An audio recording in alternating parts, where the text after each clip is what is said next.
Welcome back to my channel. Tahu kalian aku mau cerita apa?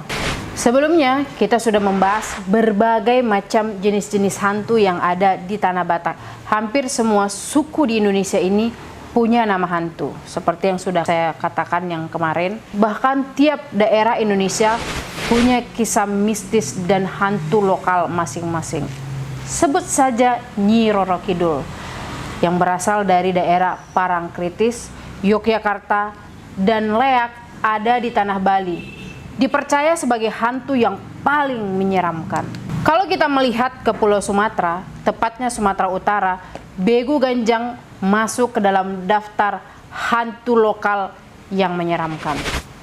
Bagi sebagian masyarakat Sumut, hantu berwujud manusia bisa seketika sangat tinggi, dipercaya membawa segala hal berbau mistis dalam kehidupan.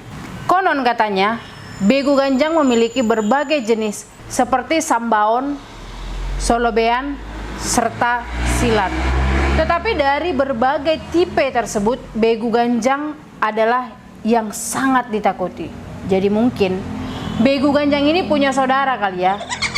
Dari antara mereka, Begu Ganjang inilah yang paling seram dan paling familiar.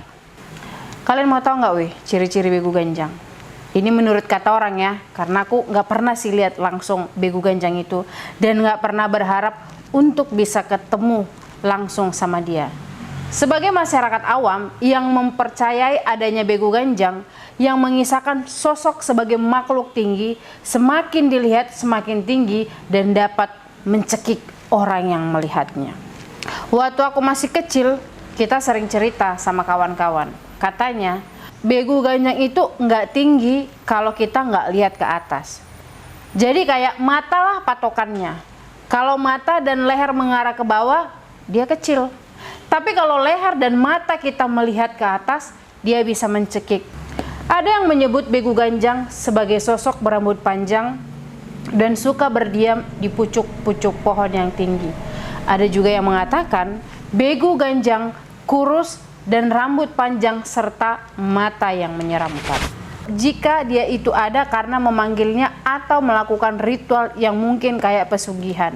Dan bukan tanggung-tanggung, nyawalah yang menjadi korban alias tumbalnya. Konon katanya, apabila si pemilik tidak bisa menunjukkan tumbal, maka bisa jadi si pemilik atau keluarga pemilik lah yang akan menjadi korban. Lalu buat apakah Begu Ganjang ini dipelihara? Memelihara Begu Ganjang adalah untuk pertahanan tubuh atau menjaga badan. Karena zaman dulu kan belum ada agama dan masih percaya mistis.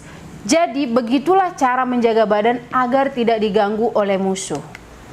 Konon katanya zaman dulu itu Begu Ganjang tidak mau makan tumbal manusia. Tapi kan karena keserakan manusia yang mengalihkan fungsi Begu Ganjang yang dulu penjaga menjadi perampok, menjadikan Begu Ganjang ini seram sekali. Begu Ganjang berarti hantu dan ganjang. Begu artinya hantu dan ganjang artinya panjang. Jadi disimpulkan, nama hantu ini didasarkan pada perawakan yang tinggi, menyeramkan, bikin nyali ciut. Dan katanya apabila ada yang mengambil hasil tanaman dari ladang atau sawah ataupun ternak si pemilik Begu Ganjang, maka si pencuri itu bisa aja nggak mati. Atau katanya dia nggak bisa keluar dari lokasi sampai si pemilik sawah itu datang. Keren juga. Coba maling sekarang, tukang rendahnya Begu Ganjang, apa yang terjadi? Komen di bawah ini. Dan katanya kalau ada, ini masih konon ya, saya nggak tahu ini benar apa enggak. Katanya kalau di dalam suatu daerah itu ada yang memelihara Begu Ganjang, bisa jadi masyarakat ataupun penduduk di sekitar itu mati tiba-tiba tanpa ada penyebabnya. Katanya orang yang mati karena disebabkan oleh Begu Ganjang, kata mereka itu kayak ada biru, kayak di lehernya atau mungkin memar di badannya, padahal dia tidak jatuh ataupun gimana gitu. Yang pasti orang yang mati karena Begu Ganjang itu tidak ada penyebab atau ciri-ciri dia sakit. Dan orang yang katanya yang dihantui oleh Begu Ganjang itu biasanya adalah orang yang tidak disukai daripada pemiliknya. Masalah umur bisa jadi yang tua, yang muda, itu tidak kenal usia.